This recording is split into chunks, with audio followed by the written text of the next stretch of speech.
9가지 열매, 실상은 9가지 열매라기보다는 모든 열매들이 사랑을 통해서 나오는 것은 아닐까, 이런 말씀을 드렸죠. 오늘 말씀에도 보니까 사랑은 오래 참고, 저에게는 이렇게 이 말씀이 이해가 되더라고요.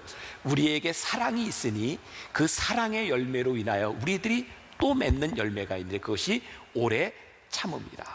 사랑으로 오래 또 참고 보니 우리들에게 온유함이 찾아오고 시기하지 아니하고 자랑하지 아니하고 교만하지 않게 되는 것. 어쩌면 하나님의 사랑에서부터 이 모든 열매들이 이어지고 있는 것을 보게 됩니다. 이 오래 참음을 가능케 하는 이 사랑, 그런 것 같아요. 우리는 사랑하는 것만큼 오래 참고, 오래 참을 수 있는 사람은 시기하거나 자랑하거나 교만하지 않는 것 같습니다. 제가 이번 주간에 읽은 책이 하나 있습니다. R.T. 캔들, 그 영국의 웨스트민스터 채플의 담임 목사로 사역한 분이죠. 아주 유명한 분이에요. 이분이 하나님을 열망하라는 책을 썼습니다. 영어로는 More of God이라고 하는 책을 썼습니다. 하나님을 열망하라. 이 책 가운데 영광에 대한 말이 나오더라고요. 쉐키나, 영광, 하나님의 영광. 하나님의 영광은 무엇이냐면 하나님을 알기를 원하는 지식, 그것이 하나님의 영광이라는 거예요. 하나님의 영광이 떠나는 것은 언제냐면 하나님을 알기를 더 이상 원하지 않을 때 하나님의 영광이 떠난다는 거예요. 우리가 하나님을 아는 지식, 하나님을 더 알기를 원하고 하나님을 열망하게 될 때에 우리들에게 찾아오는 것, 그것이 사랑이고 그것이 오래 참음이기도 합니다. 그래서 오늘 이 오래 참음이라고 하는 이 열매는 하나님과 아주 밀접하게 관계되어 있다라고 하는 것을 여러분들이 먼저 기억했으면 좋겠어요. 자, 오래 참는 것 사람에 따라 다 다릅니다. 어떤 의사가 그런 얘기를 하더라고요. 통점이 있다고. 그 통점이 많은 사람은 고통을 많이 느끼고 그렇지 않은 사람은 고통을 적게 느낄 수 있다고. 또 우리들에게는 성격적으로 오래 참는 사람도 있고 그렇지 못한 사람들이 있어요. 그런데 오늘 이 오래 참음이라고 하는 것은 우리의 성격, 우리들이 가지고 있는 본성에 대한 문제가 아니라 하나님과의 관계 속에서 우리들에게 와지는 오래 참음을 이야기하고 있는 거죠. 오늘 우리는 이 성령의 열매 시리즈를 나누면서 이 하나님과의 관계 속에서 오래 참음의 열매를 생각해 보려고 합니다. 좋은 나무 성품을 가르치는 이영숙 박사라는 분이 있습니다. 이분의 칼럼을 보게 되었는데요, 굉장히 인상적인 글을 보게 되었어요. 이분이 중국의 상해에서 이 성품 세미나를 할 때였다고 합니다. 어떤 여인과 상담을 하게 되어 있는데요, 이 여인은 남편의 의처증으로 인해서 굉장히 많은 가정 폭력에 시달리는 사람이었어요. 상담을 하러 왔을 때 이 여인의 얼굴에 멍자국이 있었고요, 이 여인은 이렇게 이야기합니다. 7년 동안 일편단심으로 자기를 쫓아다니는 그 남편의 모습을 보면서 이 남편이 정말 헌신적이다 생각하고 결혼을 하게 되었는데 그것이 헌신과 사랑이 아니라 일종의 집착과 편집증 같은 것이었다고 합니다. 이 여인은 결혼하고 난 후에 아내가 우연이라도 다른 남자에게 눈길이 가면 집에 들어와서 폭력을 행사하기 시작했어요. 이 여인은 자기의 이야기들을 쭉 이야기하면서 이영숙 박사에게 이렇게 말을 했답니다. 참아야 하지 않나요? 그렇지만 참아야 하지 않나요? 그때 이 이영숙 박사가 이 여인에게 이렇게 이야기를 합니다. 아니요, 참는다는 것, 인내라고 하는 것은 무조건 참는 것을 의미하는 것이 아니라 당신이 이 일을 참았을 때, 이 일을 불평하지 않고 참았을 때 이 일로 인하여 당신에게 어떤 일이 일어나고 있는가, 좋은 일이 일어날 때 참을 수 있는 것이지 그냥 무작정 참는 것이 아닙니다. 지금 당신에게는, 이 남편에게는 참는 것이 필요한 것이 아니라 치료가 필요한 것입니다 라고 말을 하는 거예요. 참는 것 우리들이 구별할 필요가 있는 거죠. 이영숙 박사가 이어서 또 다른 이야기를 합니다. 7살 난 어떤 아이의 이야기였어요. 이 아이는 이 성품학교에서 교육을 잘 받은 아이였다고 이야기를 합니다. 이 아이가 가족들과 함께 강원도에 여행을 가게 되었대요. 어떤 음식점에 들어가게 되었는데 음식을 시켜놨는데 그 음식점에서 아주 좋지 않은 썩는 냄새가 나는 거예요. 아무도 이야기를 하지 못하고 그냥 음식을 기다리고 있을 때 이 7살 난 아이가 부모에게 이렇게 이야기를 합니다. 엄마 나가요, 아빠 나가요. 그때 부모님이 아이에게 이렇게 말을 하는 거예요. 야, 너는 성품학교에서 인내를 배웠잖아. 인내해야지, 참아야지. 그랬더니 이 아이가 이렇게 이야기를 합니다. 엄마, 인내란 좋은 일이 이루어질 때까지 불평 없이 참고 기다리는 거예요. 그런데 아무리 우리가 여기에서 인내를 해도 우리들에게 좋은 일은 일어나지 않아요. 이영숙 박사가 이렇게 이야기합니다. 그래, 이 아이가 참 잘 배웠다. 자, 여러분들 구별할 수 있어야 합니다. 오늘 우리가 이야기하려고 하는 이 인내는 무조건 참는 것이 아니라 이 인내를 통하여 무엇이 와지는가. 그리고 오늘 성령의 열매로서의 인내를 이야기하면서 우리가 인내하는 이것이 무엇을 향해 가고 있는가, 하나님과의 관계 속에서 이루어지고 있는가, 그리고 우리가 성령의 열매라고 이야기를 할 때 이 인내가 성령과 어떤 관계가 있는가를 우리들이 분명히 알아야 되는 거죠.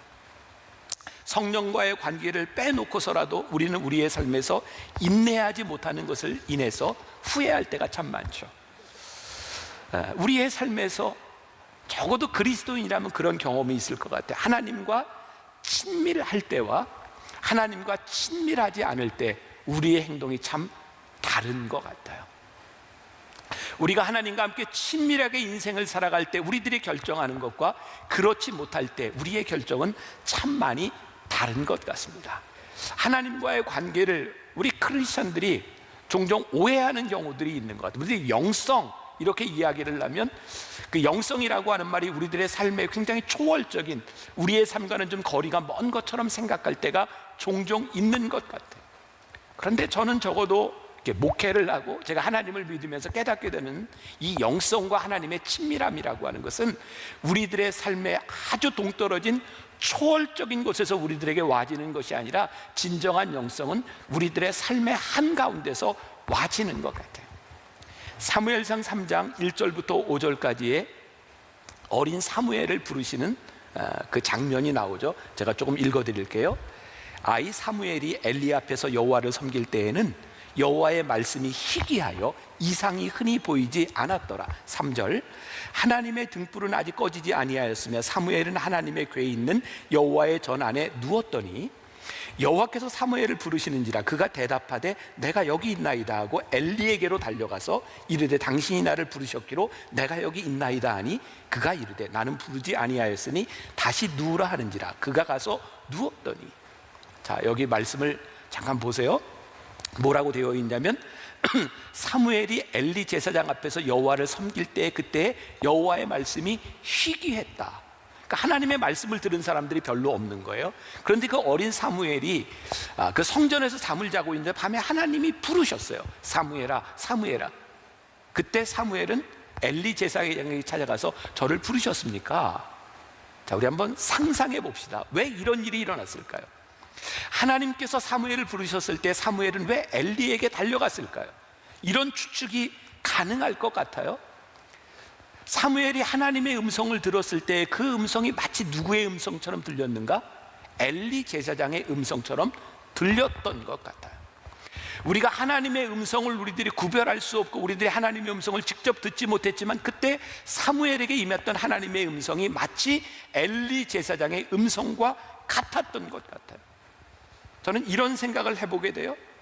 하나님께서 우리를 부르시는, 하나님이 우리를 택하시는, 하나님의 손이 우리들에게 임하시는 그것은 어떤 초월적인 순간, 우리들이 상상할 수 없었던 어떤 특별한 순간 가운데서 하나님의 역사가 꼭 임하는 것이 아니라 우리들의 삶의 현장 한가운데서 엘리 제사장과 함께 잠을 자고 있었던 그 성전 한가운데서 하나님이 사무엘을 부르셨던 것처럼 어쩌면 우리를 부르시는 하나님의 음성과 하나님의 친밀함은 지금 우리들이 살아가고 있는 삶의 한가운데서 우리들에게 일어나는 일이고 우리는 우리들의 삶의 한가운데서 하나님의 음성을 듣고 반응할 수 있는, 하나님의 음성이 우리들 가운데 친밀하게 느껴지기 시작할 때 우리는 오래 참아요. 인내해요. 만일 우리들에게 이 오래 참음이 사라졌다고 생각한다면 반대로 어떤 생각을 할 수 있어요? 하나님과의 친밀함에서 우리들이 멀어져 있구나. 제 이야기를 하나 할게요. 제가 꽤 오랫동안 제 마음속에 참 부끄러움으로 남았던 이야기이기 때문에 지난해 저는 우리 교인들과 함께 예루살렘 성지순례를 갔습니다. 우리 교인들과 여러 번 갔던 것이고 그리고 마지막 여정으로 저희가 찾아갔던 것이 요르단의 페트라라고 하는 곳이었어요. 이 페트라는 아주 유명한 건물이 하나 있죠. 저게 알카스라라고 보물 창고라고 불리는, 정말 저 벽에 어떻게 저런 큰 건물을 조각할 수 있었을까? 저희 다 그 절벽을 깎아서 만든 그 건물이거든요. 저곳을 방문했는데 제가 늘 갈 때마다 시간이 없어서 저곳을 다 둘러보지 못했었는데 그때는 시간이 충분하게 주어져 있었어요. 목사는 늘 그런 것 같아요. 좋은 걸 보면 교인들에게 보여주고 싶고 어떻게 해서든 함께하고 싶은 그런 마음 때문에 제가 언젠가 와서 한번 가봤던 그 알카세라조 보물창고를 오른쪽에 두고 왼쪽으로 이렇게 계곡으로 올라가는 산길이 있습니다. 교인들과 함께 올라가야 되겠다. 그리고 그곳에 한 10여 명 우리 교인들과 함께 올라가기 시작할 때 몇몇 베두인들이 나타나더니 계속 따라 붙는 거예요. 그러면서 뭐라고 이야기하냐면 자기들이 안내해 주겠다는 거예요. 제가 와봤었기 때문에 안내가 필요 없다고 이야기를 하는데 계속해서 안내를 해주는데 그냥 선한 마음으로 안내를 해주겠다고 하는 것이 아니라 자기들이 안내를 하면 한 사람당 5불에서 10불 정도를 내야 된다는 거예요. 제가 생각할 때 너무 이것은 unfair한 일이라는 생각이 들었어요. 왜? 이미 100불 정도의 액수에 그 공원에 들어가는 입장료를 우리들이 페이를 하고 왔는데 이 사람들이 붙어서 또 우리를 안내하고 돈을 받는다고 하는 것이 저에게 이렇게 잘 용납이 되지 않았어요. 제가 계속 괜찮다고 비키라고 우리끼리 가겠다고 이렇게 이야기를 하는데 계속 따라붙는 거예요. 화가 났어요. 그래서 제가 우리 교인들이 있는 데서 그 베두인 아주 귀찮게 따라붙는 그 어린아이들, 그 아이들을 향해서 제가 NO! 라고 소리를 질렀는데 단순히 소리만 지른 것이 아니라 제 얼굴에는, 제 마음에는 굉장히 많은 신경질이 제가 느끼기에 드러났었어요. 그때부터 제 마음이 편하질 않았어요. 내가 여기에서 조금 참았더라면, 성지순례 와서 교인들과 함께하는 이 자리에서 적어도 내가 목사인데, 성지순례를 인솔하고 온 목사인데 내가 여기서 조금 더 참았더라면 좋았을 텐데 그것이 저에게 계속 마음에 부담이 되는 거예요. 내가 그때 나와 함께 하신 하나님의 성령님의 음성을 내가 들으며 조금 더 하나님과 친밀한 상태에 있었더라면 내가 이걸 참을 수 있었을 텐데, 내가 오래 참음에 성령님과 함께 동행하는 친밀함의 열매를 맺지 못하고 나에게 드러난 내 성격, 내 분노, 이것이 저를 참 힘들게 했던 기억이 있어요. 오늘 말씀이 저에게 딱 들어온 이유 가운데 고린도전서 13장 4절, 사랑은 오래 참고. 제가 참지 못했던 이유 가운데 하나는 하나님의 사랑도, 내가 지금 내 앞에 대하고 있는 사람에 대한 사랑도 나에게는 없었구나. 결국 그 자리에 하나님과 나와의 친밀함은 존재하지 않았던 것이죠. 하나님과의 관계에서 성령의 열매가 우리들에게 올 때, 하나님과의 친밀함이 우리들에게 올 때 그 열매의 풍성함이 드러나는 것인데 우리들에게 그런 것이 없는 거죠. 여러분 혹시 말씀을 들으면서 목사님 뭐 그런 것까지 그렇게 심각하게 그렇게 생각하고 살아갑니까? 하는 분이 있을지 모르지만, 우리가 하나님과의 관계에서 이 오래 참음이라고 하는 것은 우리들에게 늘 굉장히 도전이 되는 부분인 것 같습니다. 존 오토버그가 쓴 관계 훈련이라는 책에 나오는 이야기예요. 워싱턴 대학의 가트맨 연구팀이라는 그 연구팀에서 부부들의 그 일상을 이렇게 조사를 하게 된 거예요. 부부 사이에는 서로 보내는 사인, 이 책에서는 초대라고 표현을 했는데 그런 게 있다는 거죠. 이 책에서 이렇게 이야기를 합니다. 이혼을 향해 치닫는 가정의 남편들이 아내의 초대 중 82%를 무시하는 반면 안정된 가정의 남편들은 아내의 초대 중 19%만 무시한다. 우리들이 살아가니까 실수할 수 있는 거죠. 그런데 이혼을 향해 치닫고 있는 관계가 깨어진 가정에서는 남편이 82% 정도의 아내의 사인을 무시한다는 거예요. 예를 들어서 이런 거예요. 우리에게도 그럴 때가 있죠. 가끔 아내에게 이런 부탁을 합니다. 그거 자지 않으면 나한테 그 핸드폰 좀 갖다 줘? 아주 관계가 좋을 때는 이렇게 이야기를 하는 거죠. 알았어요, 갖다 줄게요. 또 다른 거 부탁할 건 없어요? 정상적인 관계가 잘 되고 있는 거죠. 그런데 찬물에, 이 관계의 친밀함에 찬물을 끼얹는 반응이 있다는 거예요. 이런 거죠. 너는 손이 없어 발이 없어, 네가 가져가. 뭐 이런 반응들. 우리들의 삶에서 친밀할 때에 나타나는 반응과 그렇지 않을 때의 반응이 다르다는 거예요. 이 책을 보면서 저에게 느껴졌던 거예요. 부부 사이에도 이 친밀함이 굉장히 중요하고, 나에게 어떤 사인을 보내고 어떤 초대를 냈을 때 그 어떻게 반응하신 것이 참 중요한데, 하나님은 우리들에게 끊임없이 사인을 보내고 계십니다. 하나님은 우리를 끊임없이 초대하시면서 하나님의 친밀함 가운데 우리들이 들어가기를 원하시는데, 하나님의 친밀함에 대해서 우리들이 대꾸하지 않고 반응하지 않고 하나님의 친밀함 속으로 들어가지 않을 때 하나님과 우리들 사이의 관계로 깨어지는 거예요. 문제의 심각성은 하나님과 우리들 사이의 관계가 깨어져 버릴 때 우리의 인간 관계들도 깨어진다. 성경을 한번 유심히 보세요. 하나님은 끊임없이 우리 인간들에게 다가오셔서 우리를 초대하셨어요. 예수님이 공생애를 지나시는 동안 끊임없이 제자들을 부르셨고 사람들을 초대하셨어요. 어떤 사람은 응답하기도 하고 어떤 사람들은 응답하지 않기도 했어요. 대표적인 게 요한복음 4장에 우리 예수님께서 사마리아 우물가의 한 여인을 만나셨던 거죠. 성경에 보면 예수님께서 그 여인을 만나야 되는 이유를 가지고 사마리아로 지나가셨던 것 같아요. 우물가의 한 여인을 바라보고 예수님이 이 여인에게 물을 달라라고 말을 합니다. 어제 예배를 드리면서 제가 이 표현을 다른 말로 이게 표현하기가 참 힘들었는데, 이 강단에서 쓰기는 참 적절하지 않은 용어인데 가슴에 확 와닿는 용어인 것 같아요. 우리 젊은이들이 흔히 이야기하는 거죠. 쌩깐다. 이 강단에 쓰기 좀 부적절하지만 잘 이해해 주세요. 만약에 이 여인이 예수님의 초대에 대해서 이게 적절한 표현이 없다. 뭐가 없을까요? 무시? 무시보다 쌩깐다. 이게 훨씬 좋은 것 같기는 해요. 예수님이 나에게 물 좀 줘라고 이야기할 때 이 여인이 완전히 예수님을 무시하고 그냥 외면했다라면 이 여인이 예수님과의 대화 가운데서 깊이 들어갈 수 있었을까? 예수님께서 이 여인에게 내 남편을 내게 데려와라라고 하는 말씀까지 이어질 수 있었으며, 예배에 대해서 신령과 진정으로 예배하는 영적인 대화로 생수까지 이 여인과 예수님 사이의 대화가 이루어질 수 있었을까? 사실은 이 관계는, 이 친밀함은 그 과정들을 통해 이루어지고 있는 거예요. 누가복음 19장에 예수님께서 여리고로 가시는 중에 뽕나무 위에 올라가 있는 삭개오를 보시고 이렇게 말씀합니다. 삭개오야, 내려와라. 오늘 내가 네 집에 유하여야 되겠다. 그리고 삭개오가 예수님을 모시고 자기 집으로 가게 되었을 때 삭개오는 그의 인생의 전환점을 맞이하게 되죠. 주님, 제 인생에, 제 삶에, 제 재산의 전반을 뚝 띄어서 가난한 사람에게 나누어주며 네 것을 토색한 일이 있다면 제가 4배나 갚겠습니다.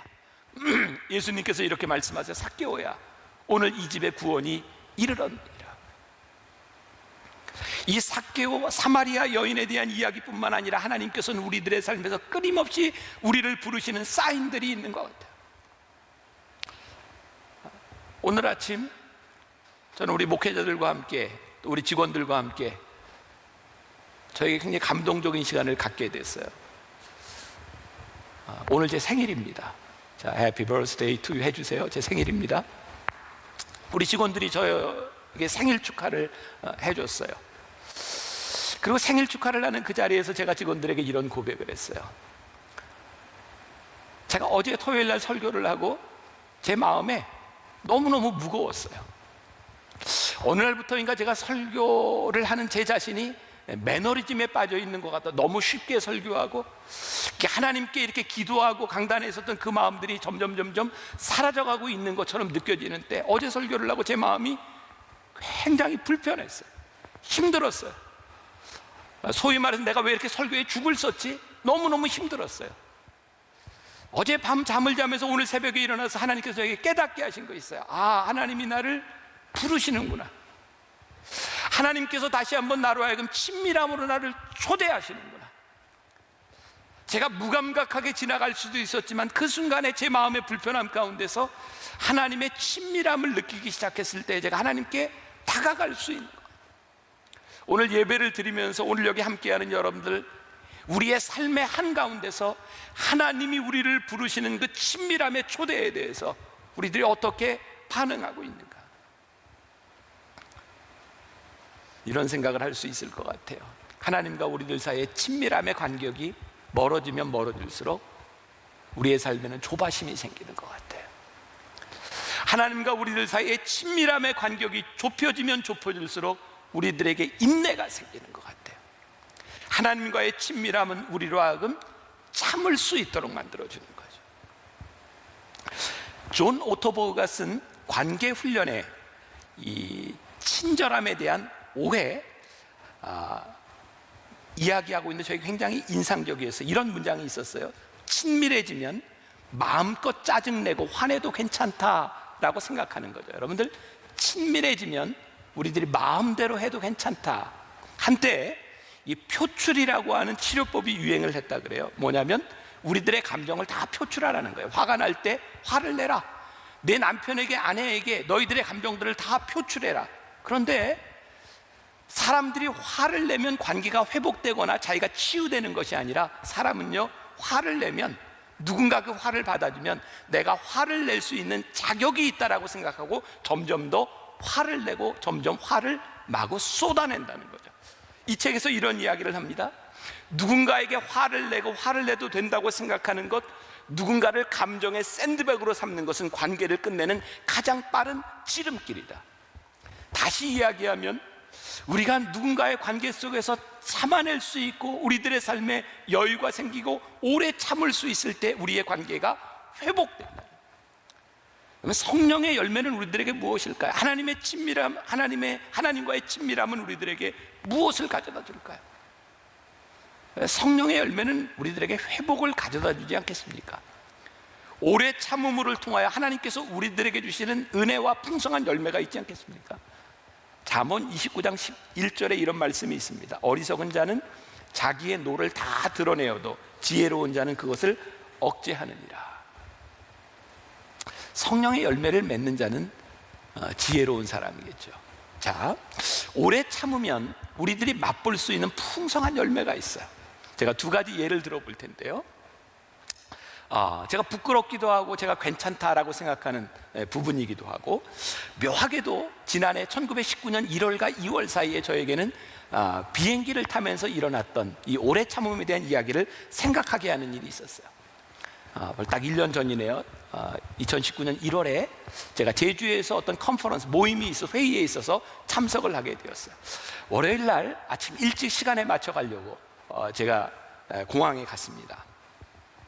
안에 들어가서 보딩을 기다리고 있는데 비행기가 뜨지를 않아요. 그러면서 바로 사인이 났는데 뭐냐면 비행기가 3시간 연착된다는, 늦게 뜬다는 거예요. 그런데 그 앞에, 게이트 앞에 갔는데 아무런 표시도 문자도 없이 알림도 없이 그냥 무작정 그 소리를 듣고 제가 굉장히 화가 났어요. 그리고 빨리 다른 항공사로 비행기를 바꾸고 가야 되는 그런 상황이었어요. 그리고 비행기 표를 바꾸고 항공사 직원에게 가서 제가 정말 이렇게 막 화를 내지는 않았지만 굉장히 안 좋은 소리를 냈어요. 고객에게 어떻게 이럴 수 있는가, 미리 알리든지 이 안에까지 와서 3시간을 기다리게 하면 어떡하는가. 그리고 제가 막 이야기를 했을 때 항공사 직원이 저에게 이렇게 이야기를 하더라고요. 죄송합니다, 2번이나 알려드렸습니다. 근데 저는 알림을 받은 적이 없거든요. 아니, 나는 받은 적이 없는데 어떻게 알렸다는 거냐고 제가 이렇게 계속 따지고 이렇게 화도 내고, 그리고 비행기를 다른 항공사로 바꿔 타고 비행기 자리에 딱 앉아 있는데 핸드폰을 꺼내 보니까 거기에 문자가 2개가 와 있는 거예요. 연착이 된다고. 제가 그냥 늘 하던 습관대로 음소거를 하고 제가 핸드폰을 가지고 있어 그 소식을 듣지 못했던 거죠. 정말 불편하더라고요. 제가 항공사 직원 앞에서 그렇게 화를 낸 것, 더 불편한 건 그 사람이 저에게 친절했다는 거였어요. 제가 이런 경험을 가지고 조금 전에 이야기했던 성지순례를 갖고 성지순례에서도 이렇게 노라고 소리 지르는 그 마음이 저에게 굉장히 불편하게 남아 있었을 때였어요. 제가 요르단에서 저 혼자, 우리 일행들은 다 놔두고 이제 터키를 거쳐서 한국으로 혼자 들어와야 되는 상황이었어요. 왜냐하면 저는 토요 예배를 맞춰서 예배를 드려야 되니까, 설교를 해야 되니까 미리 들어오는 상황이었어요.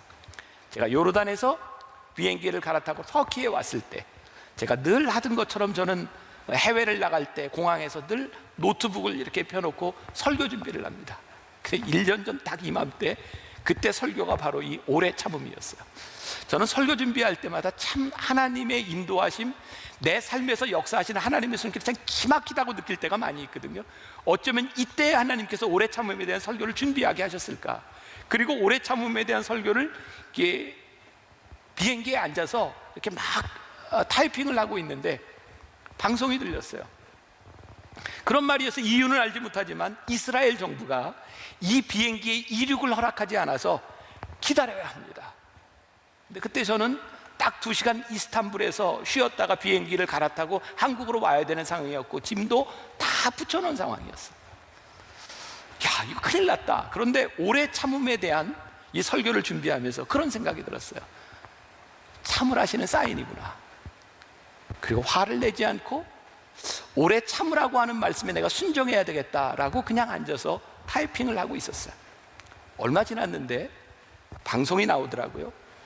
좋은 소식을 알려드리겠습니다. 이유는 알지 못하지만 관제탑에서 이륙 허가가 떨어졌습니다. 그리고 저는 비행기를 타고 한국으로 오는 도중에 이 말씀을 제가 준비하고 있었어요. 오래 참는다고 하는 것, 그것은 저에게 있어도 적어도 하나님과의 친밀함 가운데서 하나님이 내 옆에 계시기 때문에 내가 이 순간을 참을 수 있는 것, 그것이 저에게는 오래 참음이었어요.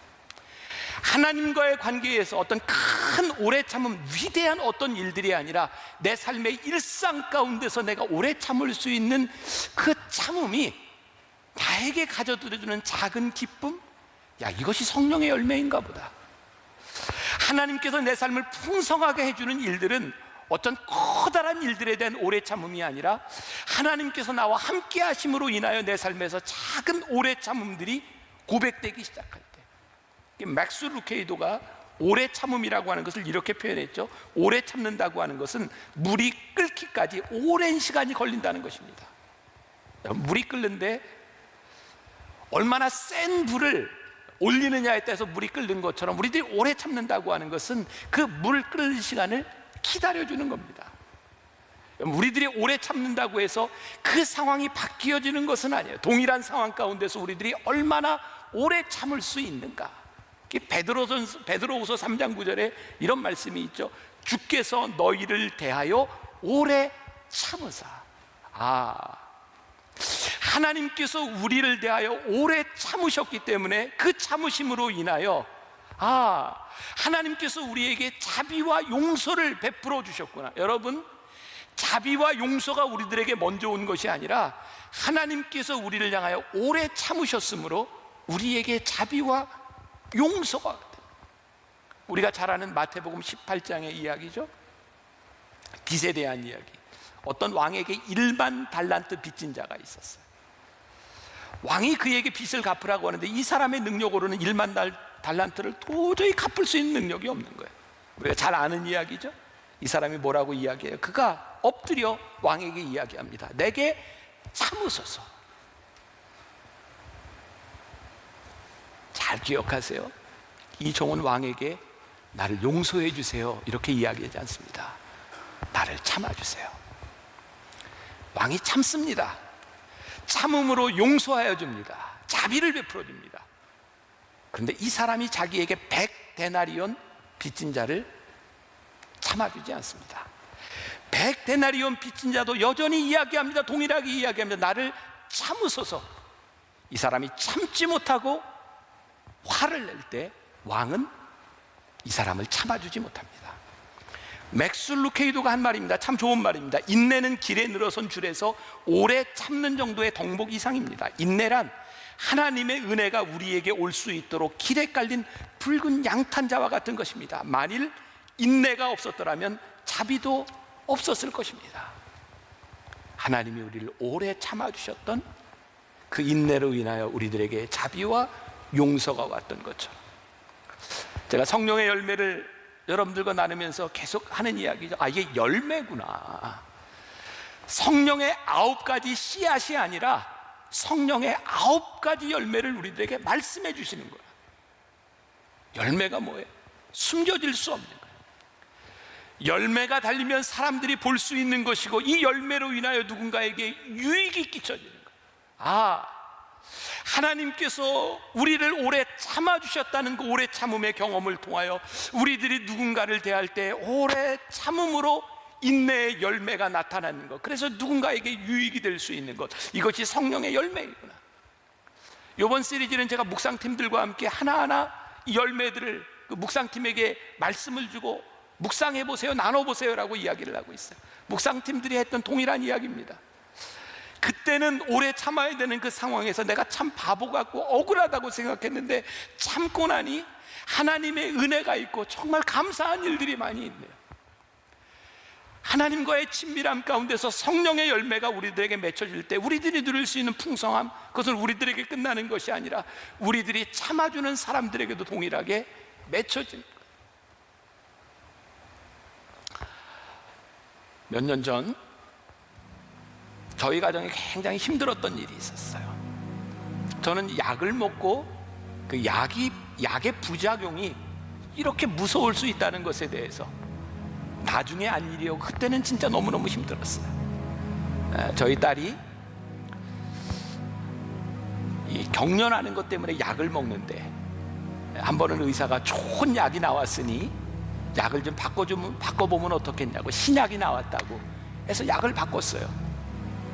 굉장히 결과들이 좋았고요, 제 딸이 굉장히 좋아지는 줄 알았어요. 그런데 갑자기 전혀 경험해보지 못했던 일들이 저희 집안에 일어났어요. 나중에 한 일이지만 그 약의 부작용으로 제 딸이 자살 충동도 느끼고 폭력성도 생기고, 아마 제가 안식년을 지나던 한 3, 4년 전 제가 교인들에게 보일 수 없었지만 제 몸엔 상처가 많이 있었어요. 제 딸한테 맞아서 멍도 들고 여기저기 뜯긴 상처도 있고, 저는 제 딸에게서 이 폭력성이 일어날 때 이걸 잡아야 된다고 생각하고 딸아이를 붙잡고 짓누르고 있을 때, 그리고 도저히 어떻게 할 수 없어서 제가 딸 문제로 119에 신고를 하고 어떻게 좀 해달라고 할 정도로 너무너무 힘들었어요. 말리면 갑자기 9층에서 문을 열고 뛰어내리겠다고 하는 딸을 보면서 제가 말려야 되나 말아야 되나 부모로서 너무너무 힘든 시간이었어요. 그런데 제 아내는 딸이 폭력을 휘두를 때 한 번도 대항하지 않고 그냥 당했어요. 이 시간들이 지나가고 이게 약의 부작용이었구나, 그리고 치료가 되고 시집을 간 딸이 어느 날 제 아내에게 이렇게 물었어요. 엄마는 제가 그렇게 엄마를 때리고 엄마를 힘들게 할 때 어떻게 참아줬어요? 그때 제 아내가 이렇게 말하더라고요. 딸이잖아, 너네 딸이잖아.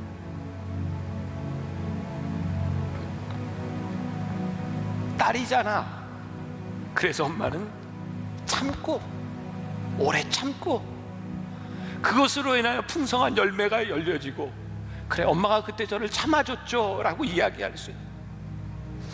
저는 오래 참음의 이 성령의 열매가 오늘 여러분들의 삶에서, 하나님, 내 자식이기 때문에, 하나님께서 나에게 주신 자식이기 때문에 내가 참아준 이야기, 내 남편과 내 아내, 하나님 친밀한 관계 속에서 나에게 말씀하시는 것으로 인하여 하나님, 내가 참아줬던 이 이야기들이 풍성한 열매로 맺히는 그 믿음의 고백, 성령의 열매로 인한 우리들의 삶에 풍성한 고백들이 우리들에게 있는 것, 이게 성령의 열매를 맺는 것이 아닐까.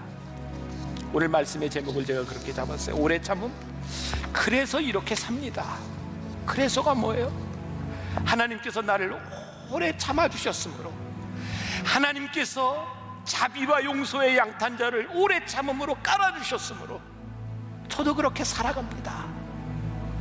오늘 오래 참음의 열매가 오늘 여러분들의 삶에, 여러분들이 만나는 사람들 가운데, 그리고 특히 코로나로 참 힘들고 어려운 이때를 지나가는 우리 백성들 가운데 하나님을 믿는 사람들의 오래 참음의 열매가 여러분들의 삶에서 맺혀지기를 주님의 이름으로 간절히 축원합니다.